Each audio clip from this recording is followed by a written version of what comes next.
Buenos días, hablaremos hoy de la segunda semana de desarrollo gestacional. Esto ocurre entre los días 8 a 14 después de ocurrida la fecundación.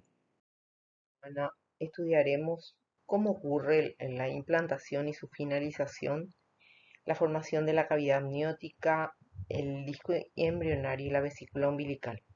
Recordemos que a medida que va transcurriendo esta segunda semana, desde el día 8 hasta el día 14, van produciéndose una serie de cambios en ese blastocito que habíamos visto al finalizar la primera semana.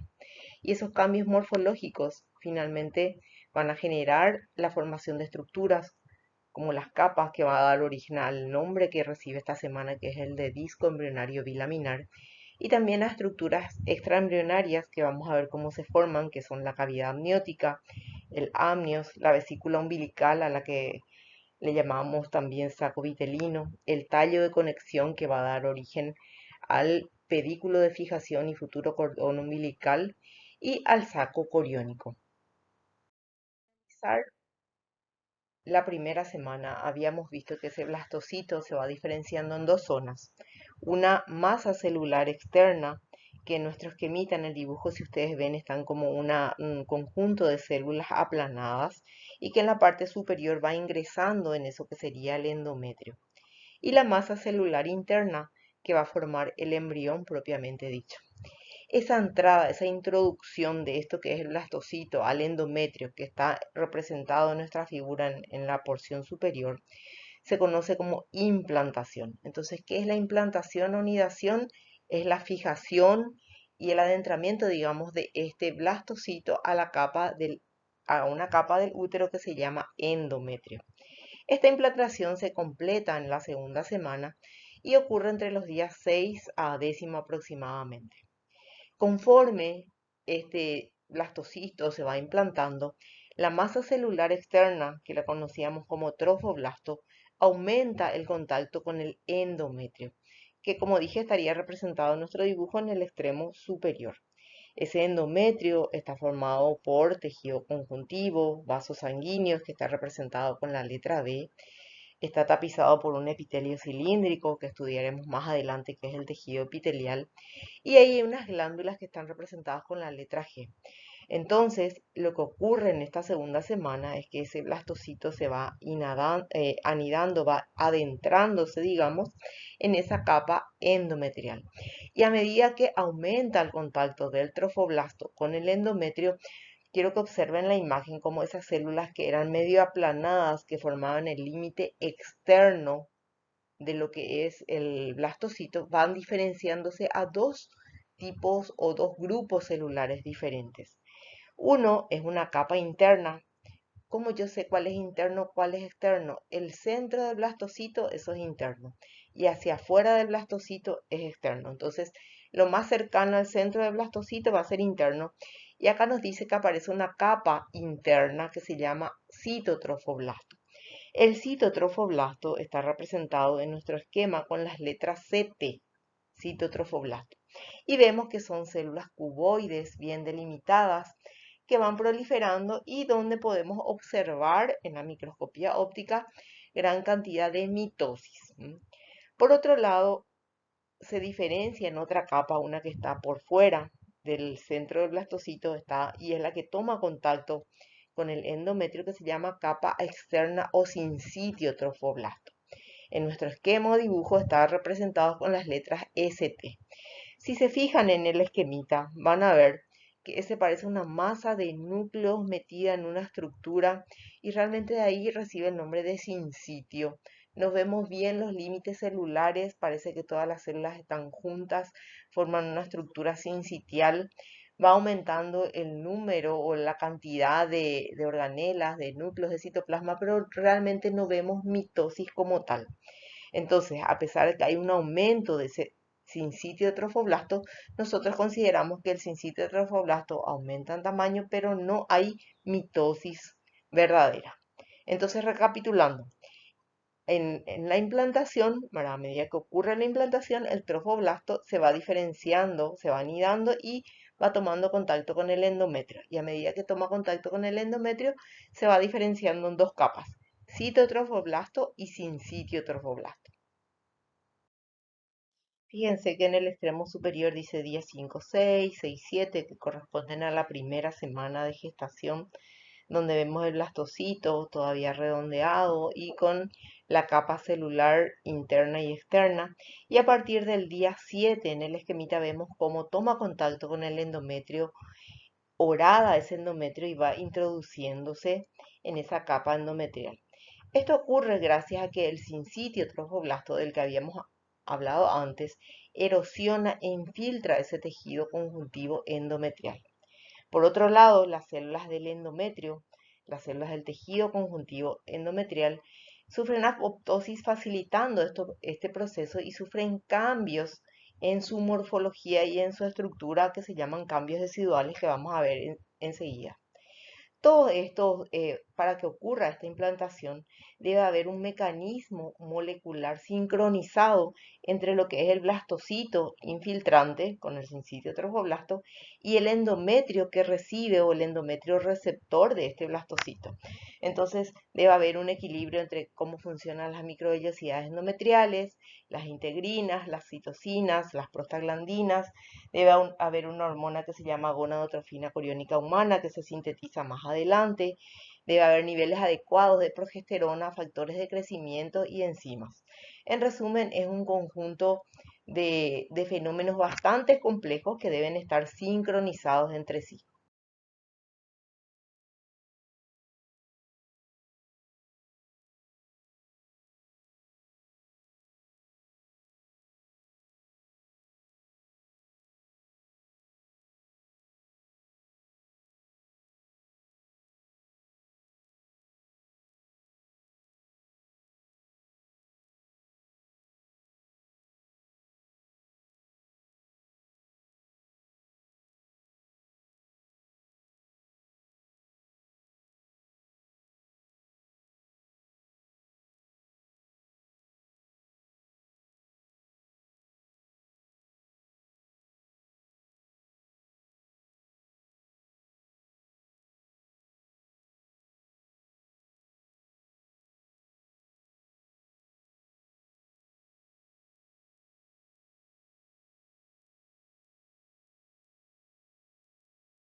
Durante la implantación, el endometrio, que es la capa interna del útero, va cambiando en morfología y en estructura. Este endometrio está constituido normalmente por tejido conjuntivo y glándulas tapizadas por un epitelio cilíndrico simple. Más adelante estudiaremos qué es el tejido conjuntivo y el epitelio cilíndrico. Vamos a ver que dentro de las células del tejido conjuntivo empiezan a acumularse glucógeno y lípidos, que como estudiamos en método de estudios, esto se tiñe muy poco con la matoxilina eosina, y vamos a ver que entonces el citoplasma queda de un color claro.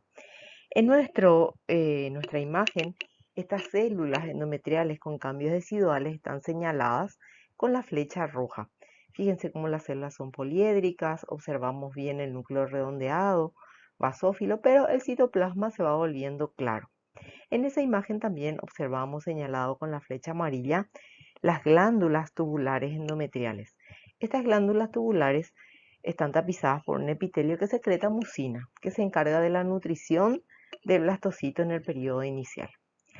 Vamos a ver que una vez que ese blastocito se fue diferenciando en una capa externa, que es el trofoblasto, y la interna, que es el embrioblasto, ese trofoblasto dijimos que se había diferenciado en dos capas de vuelta, el cito y el sincitio. El sincitio trofoblasto empieza a sintetizar una hormona que se llama gonadotrofina coriónica humana. Esa gonadotrofina coriónica humana es una hormona que se encarga de mantener la actividad del cuerpo lúteo que se forma en el ovario. Recordemos que el cuerpo lúteo se encarga de secretar estrógeno y progesterona que son necesarios para mantener el embarazo. A pesar de que la gonadotrofina coriónica es secretada por el sincitio trofoblasto desde el principio de la segunda semana de gestación, esta recién puede ser dosada en sangre materna una vez que esta hormona pasa a la sangre materna. ¿Y cuándo ocurre eso? Al final de la segunda semana, cuando hay algo que se llama circulación útero-placentaria primitiva. Entonces recién ahí nosotros podemos dosar esta hormona y generalmente el dosaje de esa hormona nos sirve como prueba de embarazo. Entonces cuando nos preguntan qué es la prueba del embarazo, es el dosaje de HCG, que generalmente se hace en sangre o también puede dosarse en orina de la mujer embarazada. Esta implantación del blastocito ocurre siempre o suele ocurrir en la capa interna entonces del útero que se llama endometrio, especialmente en la porción superior del cuerpo uterino. Hay situaciones anómalas donde esta implantación puede ocurrir, por ejemplo, también en el cuello del útero, puede adentrarse más o puede ocurrir, por ejemplo, en la trompa o en los ovarios, en cuyo caso hablamos de implantación anómala. Entonces recordemos, el sitio fisiológico normal de implantación es en el endometrio, que es la capa interna del útero, especialmente en la porción superior de este útero. Por otro lado, aparte de la diferenciación de la masa celular externa en sitio y sin sitio, ocurre una diferenciación de la masa celular interna. En nuestro esquema, en el esquema superior, vemos la masa celular interna representada por un conjunto de células pintadas en celeste. Vamos a ver que esa masa celular interna se van diferenciando, van proliferando y se van reorganizando y adquieren una configuración epitelial. ¿Qué es una configuración epitelial? Las células se van volviendo cuboides o cilíndricas, bien apretadas y bien ordenadas entre sí. Y también se diferencian en dos poblaciones celulares. Una población que está más cerca del sincitio trofoblasto, por lo tanto, digamos, como que más cerca de la zona donde se anidó en el endometrio. Y generalmente esta se llama epiblasto y forma un conjunto de células cilíndricas. En el esquemita inferior, el epiblasto está representado con células pintadas de celeste y de forma cilíndrica, células altas. Y la otra diferenciación, o sea, el otro grupo de células en el que se diferencia es el hipoblasto. El hipoblasto, hipo significa abajo, epi arriba. El hipoblasto está más cerca del centro de lo que sería, ¿verdad? Este disco bilaminar y forma un conjunto de células cuboides que en nuestra imagen está representado de amarillo. Fíjense que a partir de esas células celestes que son el epiblasto, se diferencia también un conjunto de células un poco más aplanadas, más delgadas, que están adheridas al citotrofoblasto. El citotrofoblasto en la imagen inferior están coloreadas con rosado. Y fíjense cómo debajo de esas células citotrofoblásticas pintadas en rosado hay un conjunto de células celestes. Esas células reciben el nombre de amnioblastos y van a delimitar junto con el epiblasto una cavidad que se llama cavidad amniótica.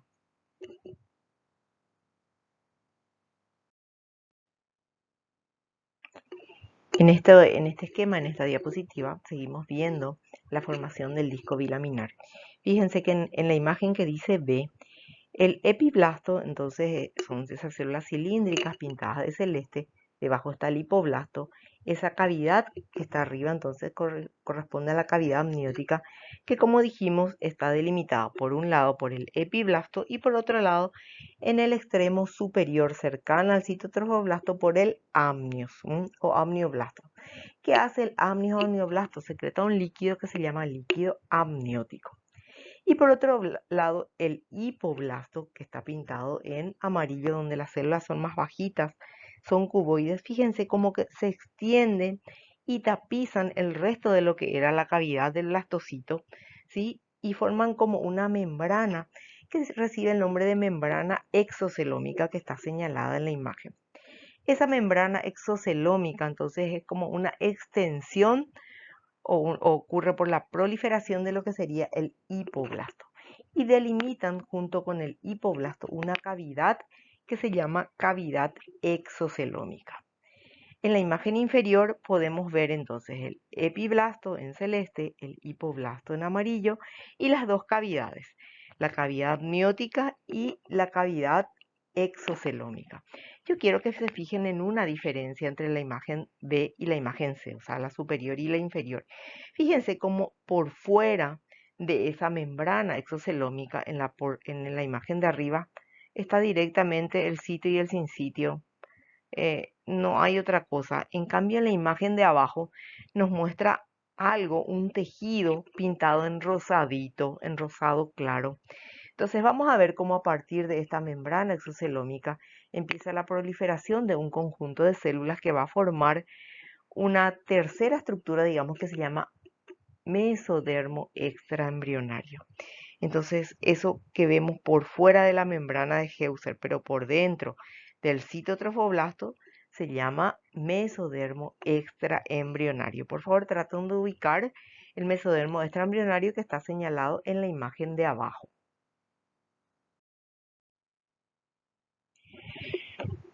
Seguimos con la formación del disco bilaminar y las estructuras extraembrionarias.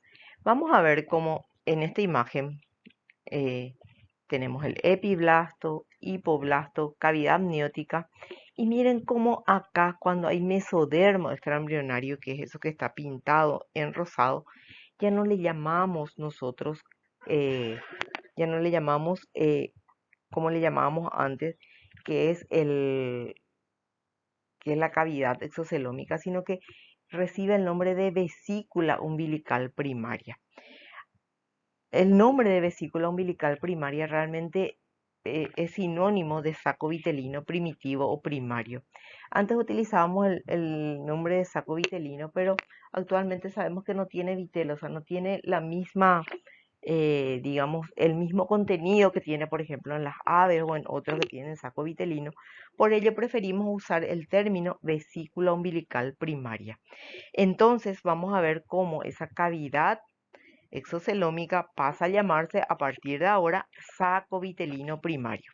Entonces, por favor, ubiquen el saco vitelino primario y por fuera de eso el mesodermo extraembrionario que está pintado en celeste. Entonces, como dice ahí, la membrana exocelómica junto con el hipoblasto delimitan la vesícula umbilical primaria, que antes utilizamos el nombre de saco vitelino primario. Y las células de esa vesícula umbilical primaria, de esa membrana, ayudan a formar ese mesodermo extraembrionario que rodea al amnios y a la vesícula umbilical y que está pintado en rosado. Y vamos a ver cómo en el sincitio trofoblasto aparecen unas lagunas. ¿Qué son las lagunas? Es la unión o digamos son los vasos sanguíneos maternos para que van formando como huecos y van siendo horadados por lo que es el sincitio trofoblasto. Quiero que se fijen bien en esta imagen.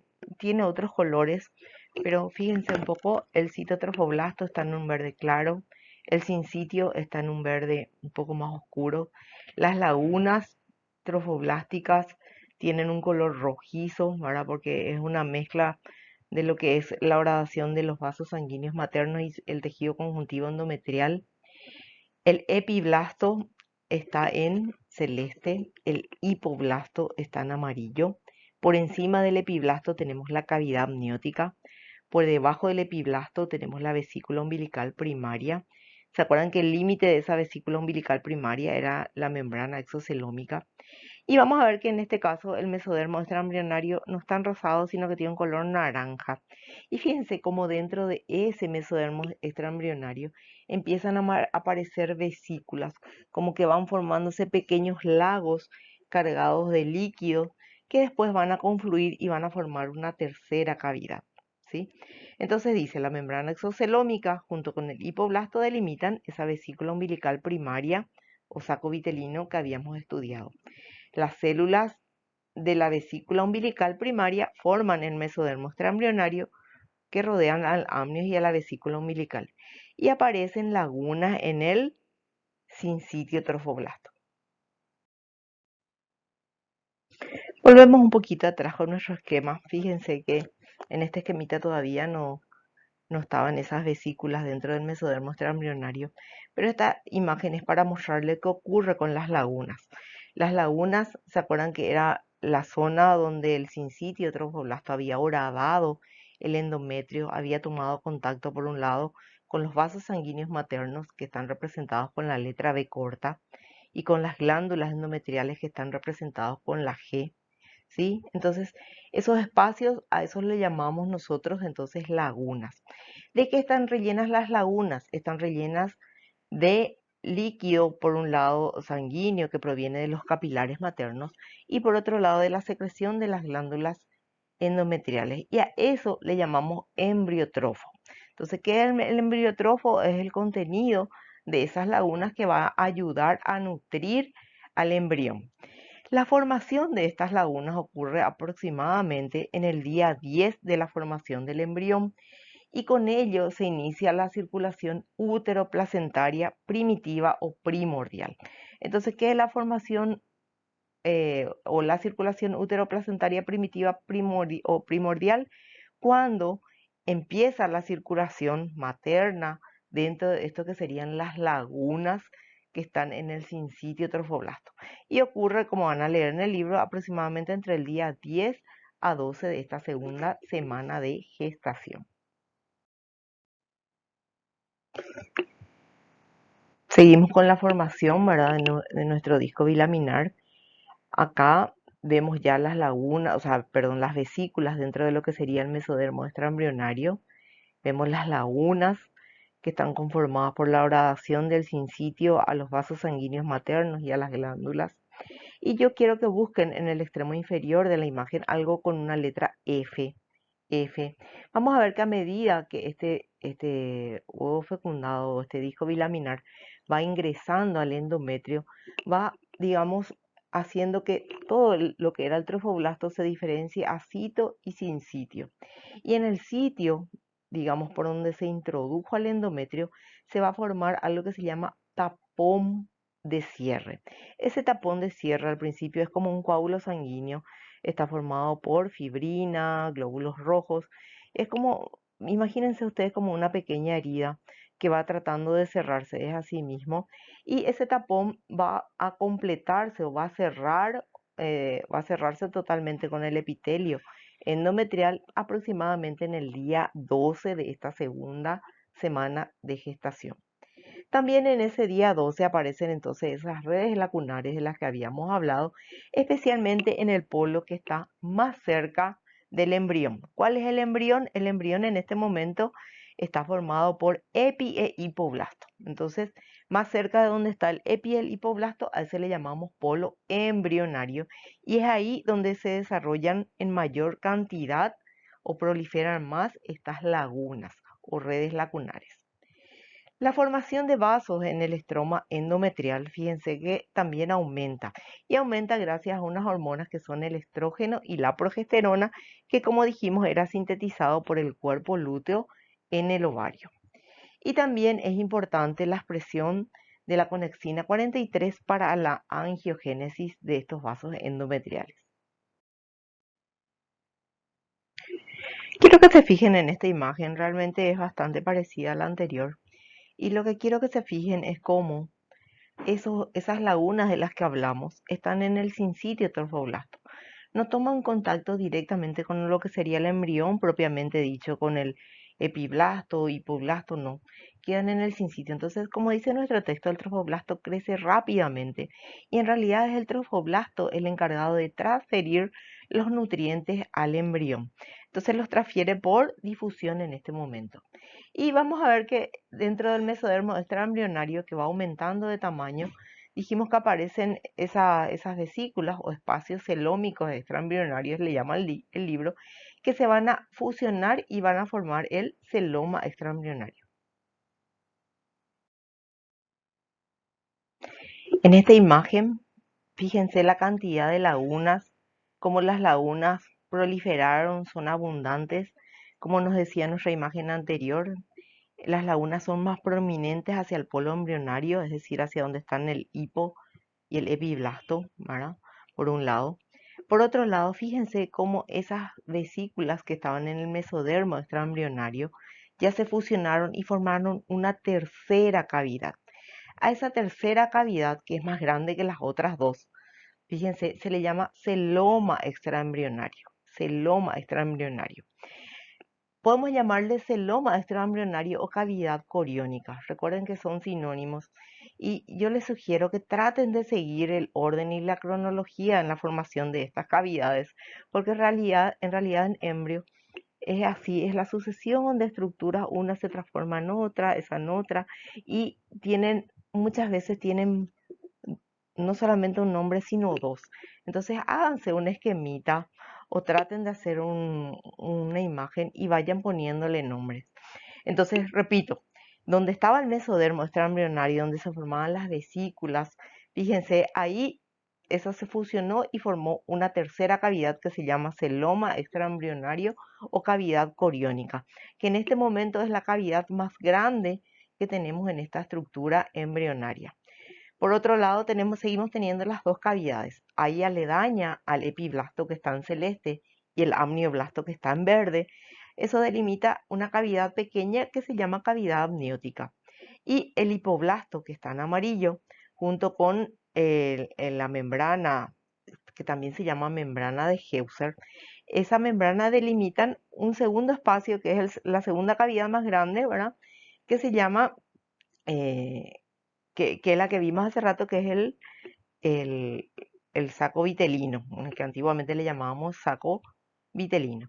Y vamos a ver que la tercera cavidad que se formó ahora, que es la cavidad más grande, se llama celoma extraembrionario o cavidad coriónica. Vamos a ver que ese saco vitelino o vesícula umbilical primaria va disminuyendo de tamaño y de a poco se va a ir como constriñendo. Vamos a ver eso en la siguiente imagen, en la siguiente diapositiva, y va a formar algo que se llama vesícula umbilical secundaria o definitiva. Esa umbilical secundaria es importante en el ser humano porque, por ejemplo, es el sitio de origen de unas células que se llaman células germinales que van a dar origen al ovogonio y al espermatogonio.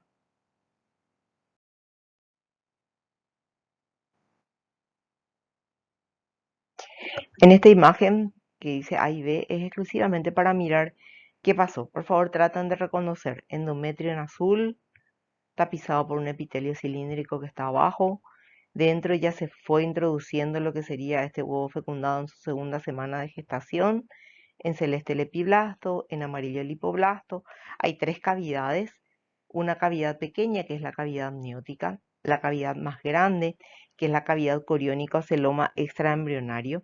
Y la cavidad mediana, fíjense, que era nuestra vesícula umbilical primaria o vesícula vitelina primaria o saco vitelino primario, cómo se va constriñendo y va como expulsando una pequeña porción para convertirse, como vemos en la figura B, en nuestra vesícula vitelina o vesícula umbilical secundaria.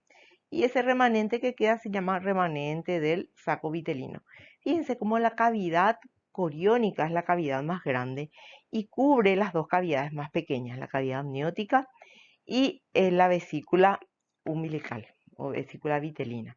Y el mesodermo, que en este caso está en rosado, fíjense que ese mesodermo extraembrionario se va a dividir en dos capas, ¿sí? Enseguida vamos a ver. Y solamente está unida ahí a nivel del polo superior, donde se llama pedículo de fijación o tallo de conexión, le llama esta imagen en la imagen B. Por favor, traten de ubicar eso en la imagen. Esta es una imagen que ya habíamos visto antes. De hecho, el texto es el mismo. Y en esta imagen lo que quiero que hagan es que ubiquen donde dice corion. Fíjense que el corion es un conjunto de cosas de lo que vamos a hablar en la siguiente imagen. Por favor, fíjense y fijen donde dice corion. Como habíamos visto entonces ahí cuando se fijaron en esa zona donde decía corion, el corion es la unión del mesodermo extraembrionario, una capa que se llama mesodermo somático, del trofoblasto, cito y sincitio trofoblasto, eso forma el corion, ¿sí? ¿Qué es el corion? El corion es la pared del saco coriónico. Vamos a ver que ese mesodermo extraembrionario dijimos que se desdoblaba en dos capas. Una capa que se llama somática y otra se llama esplácnica. ¿Dónde está la división entre las dos capas? Entre el epi y el hipoblasto. En esa unión, a partir de ahí, fíjense lo que recubre el epiblasto y toda la parte externa de lo que sería la cavidad coriónica, eso es el mesodermo somático. Y lo que recubre el hipoblasto y la vesícula umbilical secundaria, eso corresponde al mesodermo esplácnico. Por otro lado, también, fíjense que esta pared de la cavidad coriónica como que empieza a proliferar y formar como unos procesos, unas eventraciones, unas proyecciones a los que le llamamos vellosidades coriónicas. En la imagen, por favor, traten de ubicar donde dice vellosidades coriónicas primarias. ¿Qué son estas vellosidades? Son procesos, son estructuras que salen o sobresalen de esa pared coriónica y van a formar estructuras vasculares en el corion que más adelante vamos a estudiar en placenta como vellosidad primaria, secundaria y terciaria. Acá vemos dos imágenes. La superior es un corte histológico de lo que sería el endometrio con nuestro disco bilaminar. Fíjense cómo el disco bilaminar es pequeño. En realidad en esta edad gestacional mide 1 a 2 milímetros. Yo quiero que traten de ubicar el epiblasto y el hipoblasto, que es una zona más densa. La cavidad amniótica es pequeña, la vesícula umbilical secundaria un poquito más grande y la cavidad más grande que vemos en la imagen es la cavidad coriónica. Como en esta imagen vemos bien desarrolladas las lagunas dentro de lo que serían el trofoblasto, ¿sí? Y en la imagen inferior vemos un aumento de lo que sería el embrión propiamente dicho y parte del trofoblasto. En ese embrión propiamente dicho vemos en celeste el epiblasto, en amarillo el hipoblasto. Aledaño al epiblasto vemos la cavidad amniótica. Por debajo del hipoblasto vemos la cavidad o vesícula umbilical secundaria, que antes le llamábamos saco vitelino definitivo. Y alrededor, es cierto, no está delimitada, pero acuérdense que esa cavidad que está por fuera se llama cavidad coriónica. Y miren cómo el mesodermo extraembrionario, que está en rojo, a partir del epiblasto, lo que rodea a la cavidad amniótica y está unida al citotrofoblasto, esa es la capa somática. Y lo que rodea al, a la vesícula umbilical, a ese mesodermo le llamamos mesodermo esplácnico. Y este disco bilaminar, está unido al sitio y al sinsitio por mesodermo extraembrionario, que acá le vamos a llamar tallo de fijación o pedículo de fijación, ¿sí? O tallo de conexión, que más adelante va a formar el cordón umbilical. Finalmente, cuando estamos concluyendo esta segunda semana de gestación, en el día 14, vamos a ver que entonces el embrión tiene dos capas, epi e hipoblasto, de ahí el nombre de disco bilaminar, por lo tanto tiene una forma bilaminar. Vamos a ver que en ciertas zonas, como nos muestra nuestro esquema, ese hipoblasto sigue siendo cuboide, pero en otras zonas, fíjense más hacia la izquierda, como esas células parecen cilíndricas. Entonces vamos a ver que ciertas zonas de esas células hipoblásticas van adquiriendo una configuración cilíndrica y a esa zona le vamos a llamar placa precordal. ¿Por qué es importante esa placa precordal? Porque esa es la futura localización de la boca y también ayuda a determinar las estructuras o la formación de ciertas estructuras dentro del futuro, o sea, dentro del embrión. Y en esta imagen, que es un esquema de nuestro libro, nos ayuda a ver cómo ese disco bilaminar formado por el epi e hipoblasto va a seguir diferenciándose en la tercera semana que vamos a estudiar próximamente y cómo ese epiblasto va a dar origen al ectodermo del amnios, el ectodermo del embrión, la línea primitiva, que de vuelta se va a diferenciar y va a dar origen a ciertas estructuras, como por ejemplo el mesodermo embrionario, y el hipoblasto finalmente da origen al endodermo de la vesícula umbilical y al mesodermo, y aparte del mesodermo extraembrionario, pero no al del embrión. Esto vamos a ir desarrollando más en la tercera semana. Como conclusión de esta clase, les recuerdo que en la segunda semana de gestación, entonces, ocurre la implantación del blastocito, que en realidad comenzó al final de la primera semana y concluye más o menos en el día 10. ¿Sí? La zona pelúcida degenera al final de la primera semana, lo que facilita la implantación. El blastocito se va a adherir al epitelio endometrial gracias a diferentes mecanismos de acción. El trofoblasto se va a diferenciar a dos capas, cito y sincitio.